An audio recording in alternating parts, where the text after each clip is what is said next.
This is a Look at that. traffic jam wave with no apparent cause, yet it drains fuel, time, and safety from everyone stuck inside it. Dude. That is And so annoying. It's like when one person stops, it makes a chain reaction that goes all the way back, all the way to the beginning of the highway, all the way to the end of the highway.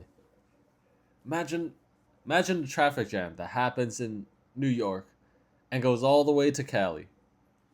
Probably not like that much, but you get the idea. this mathematical model captures the essence of that phenomenon, though today it comes with two surprises.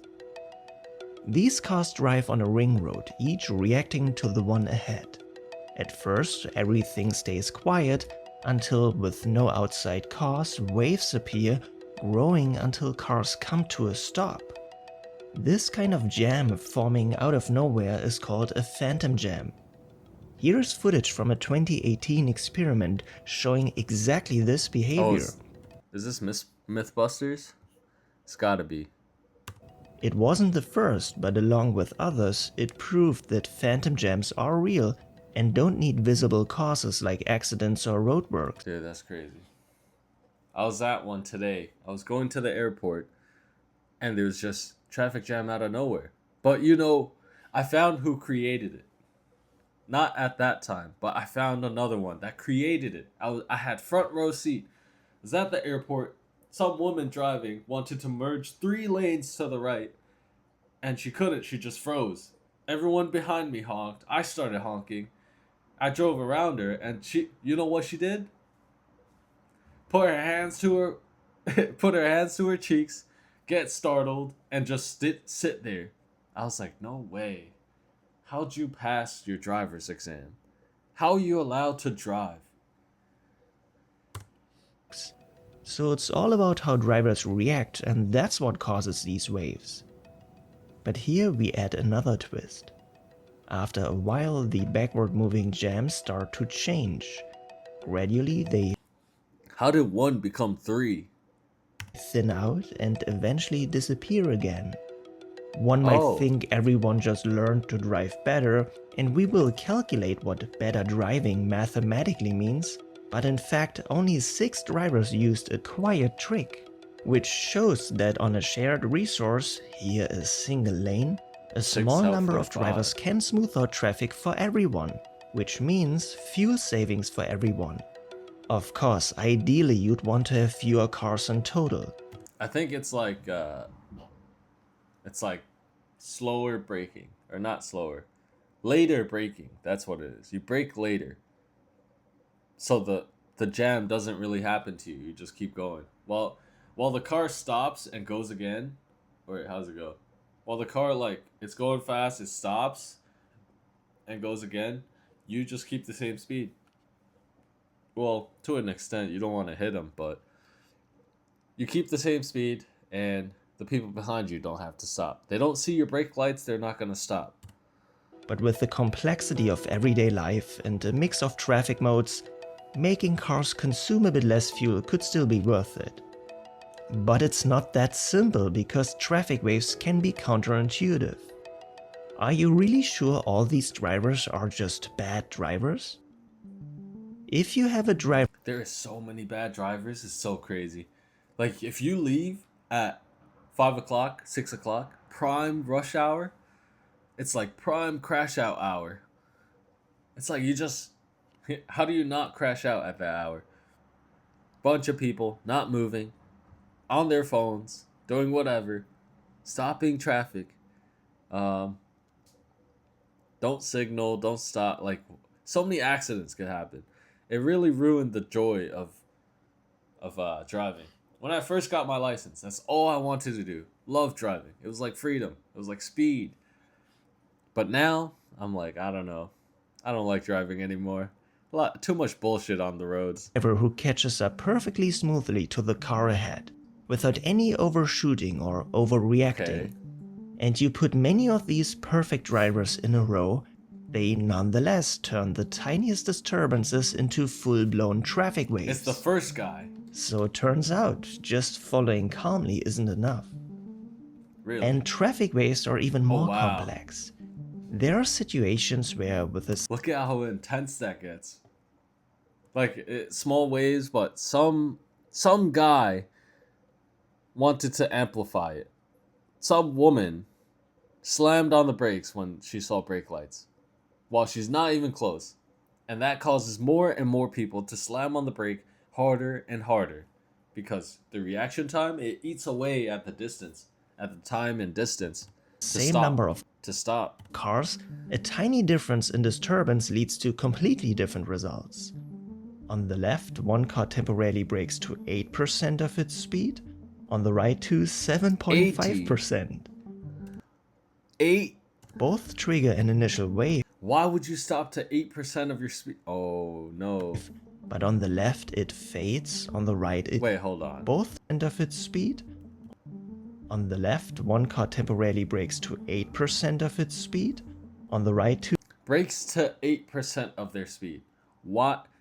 When would you ever need to do that on a highway? Unless there's an accident, which already there's going to be traffic. But like, when on the highway do you stop to 8% of your speed? That's unheard of. I don't know anyone in the right mind that's able to drive, that handles pressure well, slow down to 8% of their driving speed. Imagine going like what, 55 and what, going down to 4 miles an hour. Imagine going 50 and then slowing down to 4 miles an hour. That's who does that? to 7.5%. Both trigger an initial wave, but on the left it fades, on the right it grows. So even with identical congestion, traffic can fall into a stable or unstable situation. To see why that is, we'll go back to how these jams really form, which will then tell us how to drive better. It's really a trade-off. I was contemplating moving to the country, like moving somewhere rural. It's nice and all, there's no traffic, but the only problem is you gotta travel like an hour to go to the grocery store. You gotta go another hour to, I don't know, the barber. Everything's spread out. So, if you look at it, in the metro areas, in the urban areas, it takes longer for you to get there, but it's shorter distance. Over there, it's like, it's faster to get there, or no, it's longer time to get there, but you drive faster. So at the end, it kind of evens out, and I don't want everything to be that far apart. What am I, a hillbilly? But even if you know how to do it, not everyone will do it. So how many percent of good drivers does it take to stabilize highways or cities full of lazy drivers? And what can you Lazy. do if nobody plays along? Cut them This off. video is sponsored by Brilliant. More want a campaign and hundreds of cars arriving in a steady. Imagine a straight road with a single lane and hundreds of cars arriving in a steady stream. Now if you want to catch a jam in the act of forming, you can do it by tracking each car's position over time. This creates a time-space diagram, almost like a seismograph for traffic. What the heck? And you will notice, with all the cars starting out Oh, I see calmly, what it is. the diagram shows straight parallel lines. But as the road is too crowded, the situation tips and waves appear. For instance, this car here has to slow down to avoid a collision, covering less distance in the same time. By doing that, it unknowingly helped seed a jam wave. So minutes later, when another Whoa. car arrives, it runs straight into a fully formed jam. Dude, Now, in theory, that's these so waves annoying. can travel. That's so annoying. Look, they're going like 50 and you stop all the way to 8. That's so annoying. And then you look around, there's nothing happening. Like, at least if I stop to 8, let me see an accident. Let me see Alright, chill. That's pretty messed up. Let me see an accident. It's worth my time to stop and rubberneck. When it's your turn to rubberneck, out the window, you're like, oh, it's my turn. Traffic is stopped anyway, I gotta look. What am I, not gonna look? I waited all that to not look at the masterpiece? At different speeds. They always move backward relative to the cars, but at some point backward relative to the road itself. But this here is an idealized simulation with a very calm beginning. In real life, it often takes just one driver braking a little harder to directly trigger a strong wave. And when you look at many of these waves together, you realize they all look strikingly similar, like an inherent feature of dense traffic. And they are not just inconvenient. Every sudden brake comes with the risk of someone missing it, and that's how collisions happen in these waves. It's a reminder that phantom jams don't just waste fuel and time. Oh. And when you look at them through that time tracking lens, Honestly, sometimes I'm like, I don't know why I get this feeling. I'm like, you can't brake too hard. You can't like slam on the brake. But honestly, I think it's better to slam on the brake. Like opposed to crashing in front of you versus you slamming on the brake and someone else crashing into you. It's like it's their fault if they crash into you, but you should not crash into the person in front of you because then it'll be your fault. If someone crashes into your car from behind, that's their fault. I'm not saying do it intentionally, but it's like when there's a sudden stop, I always get the feeling. I'm like, I don't want to get rear-ended. So I'm not pressing full power on the brake. And also, I don't want to slam on it for no reason. Like imagine slamming on it 100% pedal to the metal, and then you realize like, oh, I have 50 more feet. Doesn't make sense. Then you just look stupid. Then they'll get mad. They'll be like, yo, this guy doesn't belong on the highway. But if they see all the traffic and you just come to standstill, they'll accept it. Sometimes I put my hazards on. Like if a huge truck is behind me, I put my hazards on. I don't need that crushing me. A huge 18-wheeler, dude, it's over if they don't brake in time. So if they're behind me, put the hazards on. Behind anyone, put the hazards on. It lets them know. Even the trucks do it. The trucks, when they see a standstill stop, because they're higher up, they can see way farther. So they'll put their hazards on to let you know it's a standstill stop or like a hard braking. we get a kind of fingerprint of the whole situation, letting us instantly see what's happening even when things get more complex. Like here. On this road the density is lower, so waves don't form on their own. But then there's a short maintenance job, some landscaping, and a variable speed limit sign reduces the allowed speed. The work is done and the speed limit is lifted after just 5 minutes, but by then it's already too late. Several minutes later, jam waves force cars to a stop long after the actual event. As a driver arriving much later, you might wonder why you're stuck when there's nothing causing it. But the beauty of this fingerprint is that if we change anything, we instantly see the effect. For instance, it's obvious that hard braking at the slow zone is the trigger. After all, without... Wait, it keeps making waves? No way. I thought it just makes one wave and then moves all the way back and you're done. It makes multiple? ...the disturbance, there wouldn't be a wave. So we are probably in a metastable regime, just like in the intro where small disturbances fade but larger ones grow. Well then, could we do better by announcing the speed reduction more gradually? On this road there are multiple variable speed limit signs, and the more we spread out the news, the smoother the flow until eventually no jams form at all. Even though it gets impractical, notice we haven't changed anything about the driver. That's a weird... Imagine seeing a speed limit sign for 58 and one for 61. There's no way. Just how we communicate. I mean, in the ideal world, all public transport, not much space cars take up, not much inefficiencies cars are. But you know, we live in America, consumerism, we have to buy the next car, we have to buy the biggest truck. Keep up with the Joneses. We're just stuck like that. But public transport, imagine all self-driving, no accidents, but then again, you give your power away, like your freedom. That's what America likes, freedom. Wherever you want to go, when you want to go, anytime. The information. Comparing the two extremes, with jam waves you spend more time moving quickly between the stops. Without... I was thinking, even for traffic lights, Like, you know how the front goes, and then the next one goes, and then the next one goes. What if everyone just sped up at the same time? You get what I'm saying? I mean, not everyone's like that, but imagine everyone wasn't there. No one was gonna break out of nowhere. Like, imagine the car starts accelerating. Like, the first car accelerates, the second car accelerates at the same rate, everyone moves. So no one's stuck in the back. You know, you gotta wait like an extra couple seconds, and then you gotta accelerate. That's time wasted. Without waves, you spend more time at lower speeds overall. So in this special case, the average speed might be similar. One notable benefit though is fuel savings.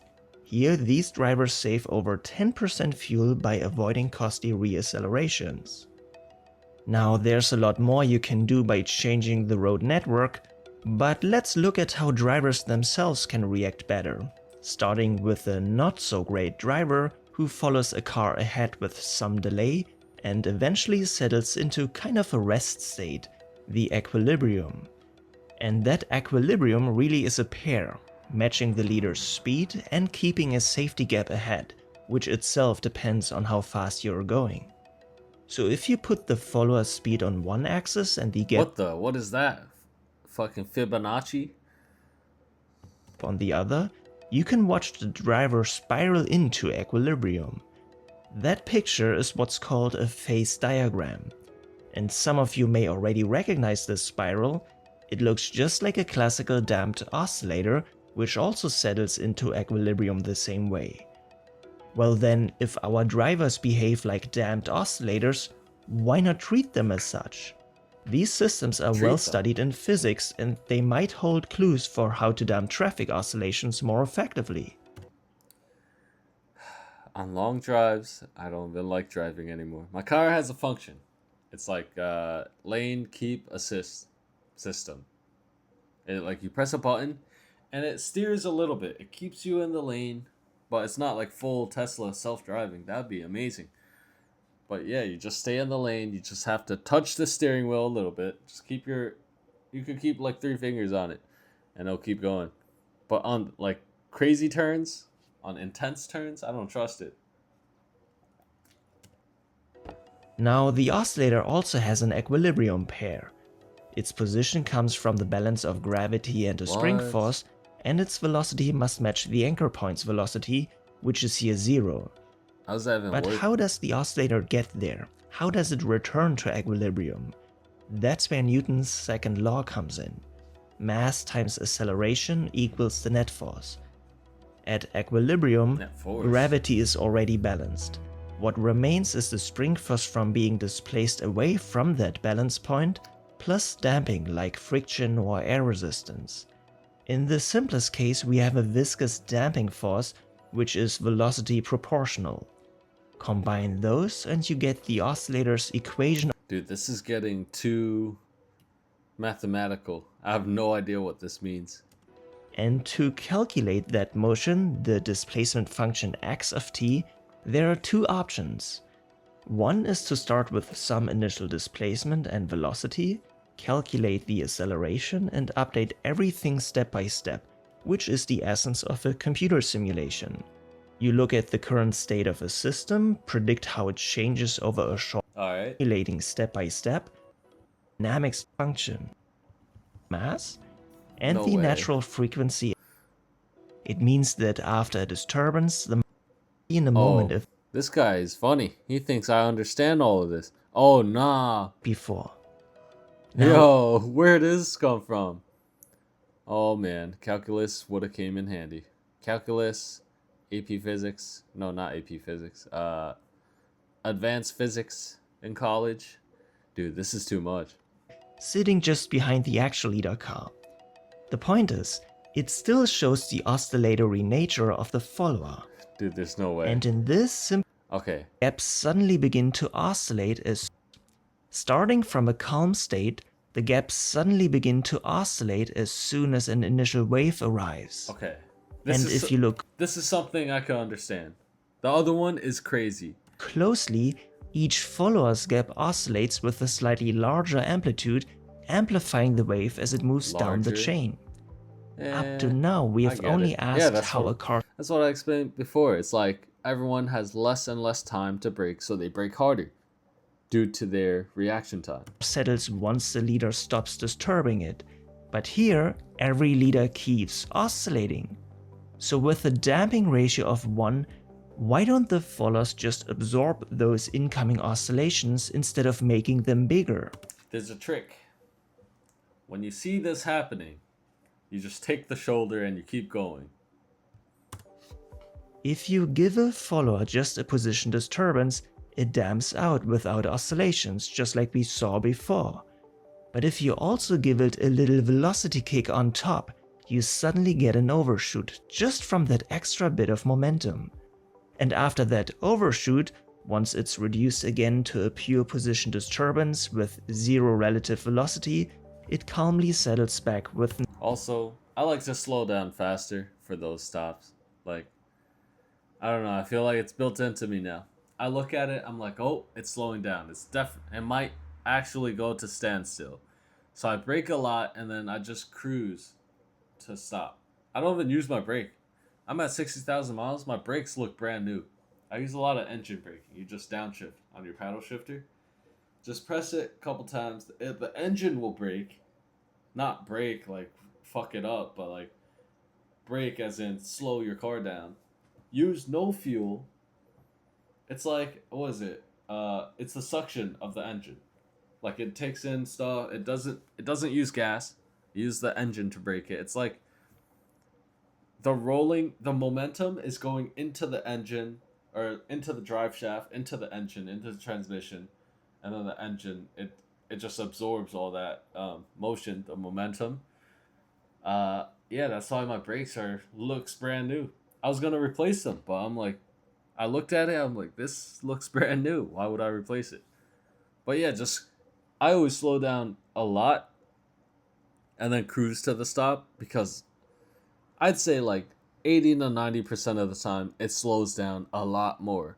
If there if it's like relative speed, like let's say its speed limit's like 55, right? And it slows down to like 40, you could keep going. But there's sometimes you slow down to like 20 and then the car in front of you just see stops. Dude, just stop earlier and just roll and just use the paddle shifter.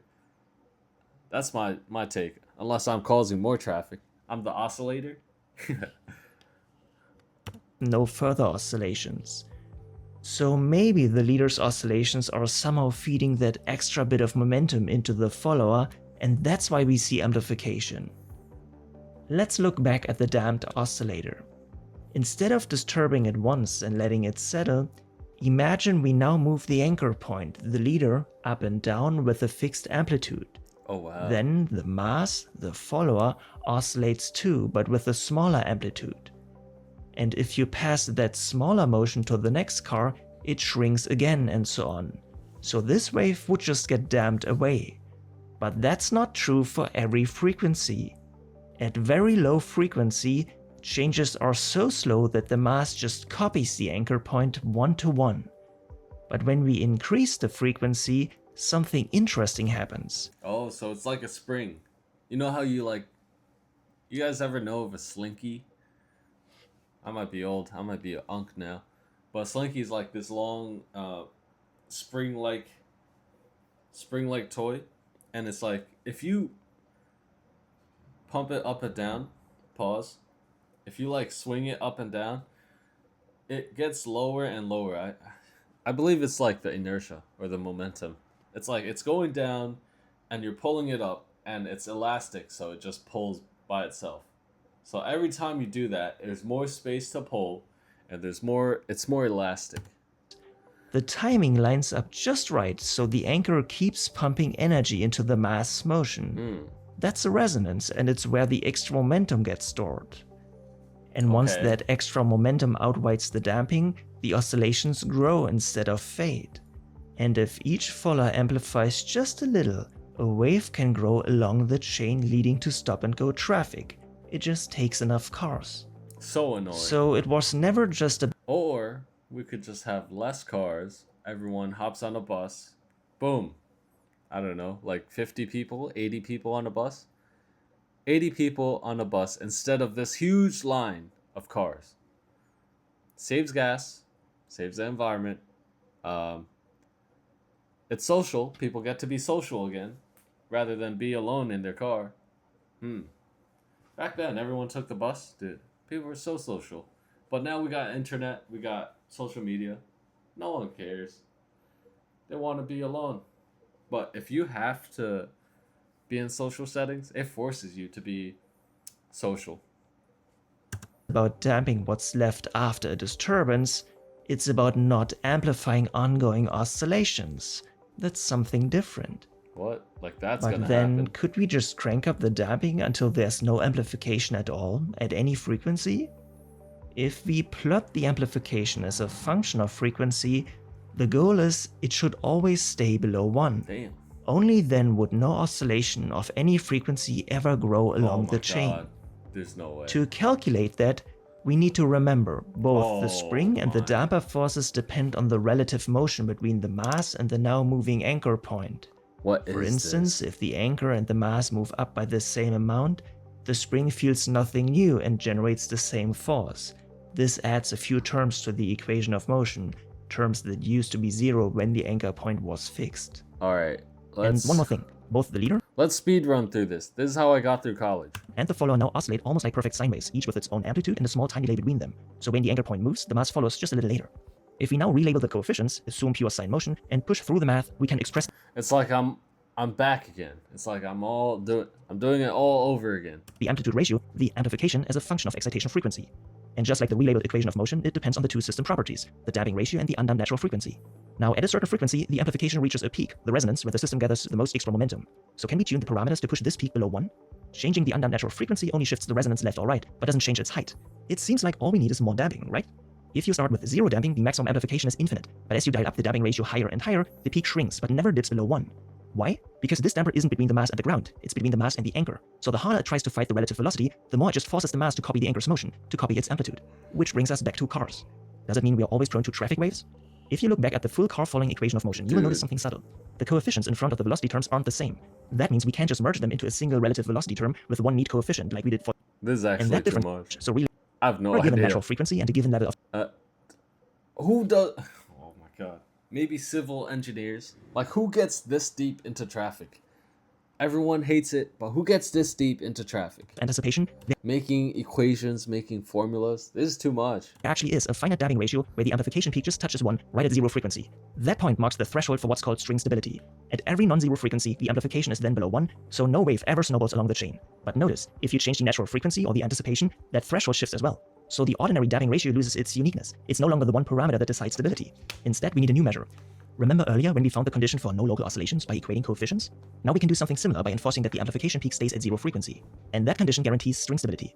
And just like before, we can map this out over safety, agility, and anticipation, again forming a surface. And with that surface, you can invent a new, unique stability measure, the closest distance from any driver behavior to that surface, with a sign telling which Dude. side you're on. Imagine being smart enough. Like imagine actually listening in college and being smart enough to write these equations, make all of these.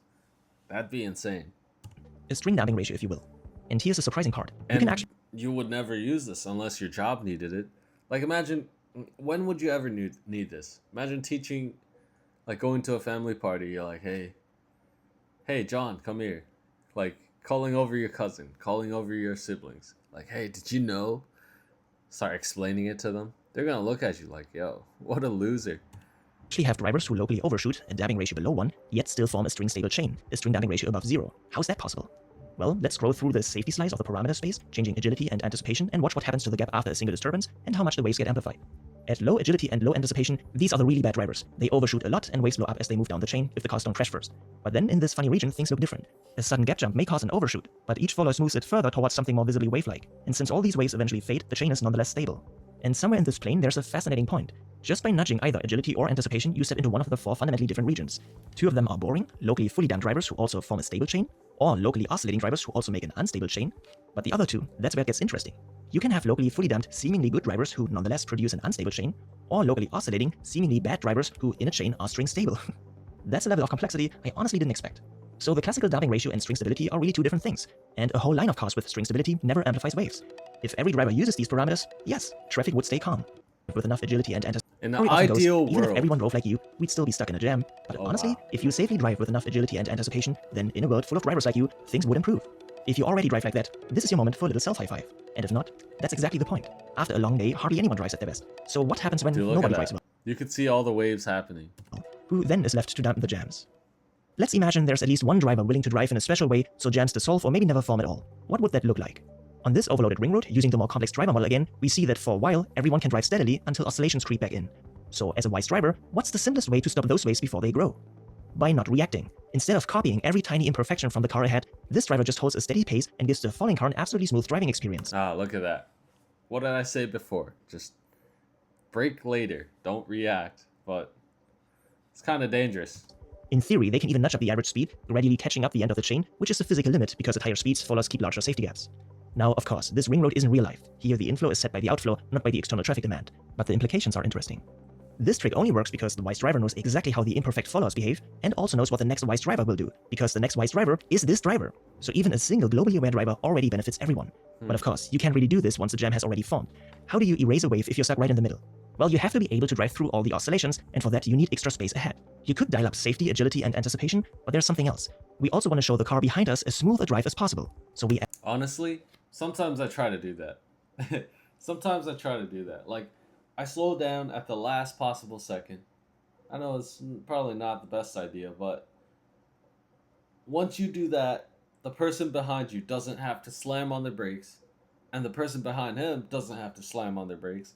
So you essentially freed up one lane from traffic, from the ghost traffic.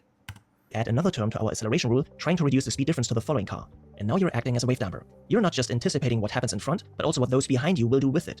And yes, this makes the jam look temporarily worse, but after just one lap, the wave is gone. We are back to the physical speed limit, and soon overtaking the jammed case in terms of both average speed and fuel use.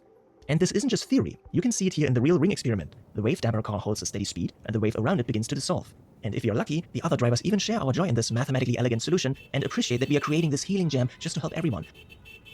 Oh wow. Of course, in practice, a great solution has to go unnoticed. Ideally, it should look as if the jam dissolves on its own.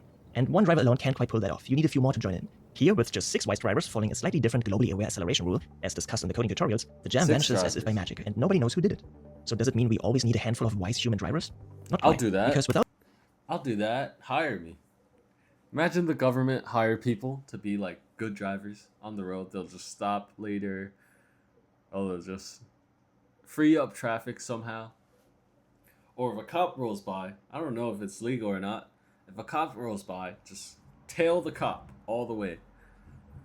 I don't know if that's legal. Don't take my advice. them, the thinner traffic still jams, which means this jam full of I almost did that in New York. I saw several black SUVs, lights, everything, speed by. They're like moving people out the way. And I was like, oh, a bunch of people are following, like tailing it really close. I'm like, huh, I could get through all this traffic. I started tailing, and I saw the plate. The plate said diplomat. I'm like, all right, it's probably not the best idea to tail a diplomat with all these black SUVs. It's like not a motorcade, a car. No, it's like a bunch of cars that drive together. ordinary drivers can be resolved just by adding a handful of wise autonomous vehicles, a small fleet of wave dampers, so to speak. Of course, you don't really want to put more cars on already full roads, but upgrade existing ones instead. But the point is, you don't need everyone to drive an autonomous vehicle to make it work. Even at low percentage, they can already have an effect on jams, helping everyone. Oh, and that's wow. worth thinking about, because it's not all or nothing. So let's try this in a slightly more realistic scenario, the straight road from the beginning, where a sudden speed limit triggered stop-and-go waves. Now suppose every 20th car is autonomous. Their acceleration rule is designed so that they respond directly to the next autonomous vehicle ahead, with a safety gap stretched by a factor of at least 20 to still give space for all the others. Dynamically, we are pretending the traffic only consists of a 20th as many vehicles, each pulling along a little string of ordinary drivers. So when a disturbance hits the next Is this saying like autonomous vehicles, like no driver vehicles that drive on the road, and they'll just contact each other like, oh, I slowed down to 20 miles an hour. You should do that beforehand. You should do that earlier. I don't know how that would work. next autonomous vehicle immediately reacts, creating enough room to glide smoothly over the wave. And because the system dynamically behaves as if traffic were thinner, it's naturally more stable and oscillations don't get amplified. In the end, the traffic flows just as smooth as with those, frankly impractical, distributed speed limits. In other words, by giving That's surprising. Look at that. I thought it'd still be bad, but that's like surprisingly not that bad. Some cars' global knowledge, basically turning them into self-driving speed limit signs, waves are damned before they even form. And even if this virtually thinned out traffic does develop waves, they scale up by the same factor, so the wavelengths are much longer and the oscillations so gentle they are practically irrelevant. Of course, for safety, the autonomous rule can always be overridden to react to the immediate leader. Now, if you want to measure how much this really improves traffic flow, things get interesting. Running the simulation without a slow zone and without autonomous vehicles, the tiny initial disturbances don't grow into traffic waves. In that case, a certain number of cars calmly pass this measurement point per hour. But if the very first car drives a bit slower, everyone behind also has to slow down. At lower speed though, they don't need as much safety gap, which means that in the same time, more cars pass this point. So the higher density actually overcompensates for the lower speed and the traffic flow rises. And because everyone drives slower, fuel consumption per travel distance also drops. This works up to a critical density. Beyond that, even small disturbances start to grow into jam waves, which causes two problems. The traffic flow drops sharply because the waves reduce the average speed, and fuel consumption rises noticeably. At higher densities, the flow keeps falling until at maximum density, nobody moves at all. So there seems to be an optimal density for maximum flow right at the edge of string stability. Or so it seems. If you repeat the same simulation with a stronger initial disturbance, jam waves appear at lower density already. That creates a metastable region. With small initial disturbances, the chain is string stable. With larger ones, it isn't. But wait, didn't we just show that if amplification stays below 1 for all frequencies, nothing grows? How can that be true and false for this equally dense traffic? Yeah, it's back to the math. I don't even know what this is. What's that? The second derivative? That's all I know. I passed it, but like for real life application, I even asked my professor. I'm like, when are we ever gonna use this? He was like, well, it depends what you do. It has a point, but like, for most people, you're never gonna need this. If you're going to med school, you're not gonna need this, unless you're doing some like physics where you really need to know that. Civil engineer, that's like the only thing I could imagine you would need this. Like when you go that high up, like derivatives, okay. Take the derivative, you know the rate. Take the derivative again, you know the rate of that rate. Some shit like that. But if you're in, I really don't know what you need it for. All right, maybe finance. You use it briefly, but not that in depth. As it turns out, string stability depends on the disturbance amplitude, which brings us to the key question. What has sudden loss of string stability? Although achieving a better optimum in traffic flow with a lower fuel consumption. Of course, there are change. From a dynamical systems perspective, city car traffic is technically stable because waves form mostly as a result of strong external triggers like traffic lights, so wave damper cars don't really work here. And honestly, maybe solving traffic has always been as much a psychological problem as a technical one. Maybe the best first footstep is to get people educated. Because it's one thing to know that traffic waves are inefficient, but once you play with the simulations yourself, you realize how little it can take to change an entire traffic system. I wonder if every traffic light is controlled by one thing. Like imagine all the lights turn green. New York does it a little bit. It's like the lights turn green, green, green, green. It goes down the road, which is pretty satisfying. You see it, but some cities it's like green, get to the next light, red. Green, get to the next light, red. Like you catch all the reds. But there is a hack. People say like, oh, if you just drive the speed limit, it just all turns green. I think it depends where it is. Because a main road is going to have a green light longer than a small road. The small roads, I don't even know how long it is. I'd say like 2 minutes for the big road. And then for the small road, it's like, 30 seconds? There's some lights that are extremely quick. I'm like, dude, that's kind of crazy. Some are like, 30 seconds? Not even, like 10 seconds?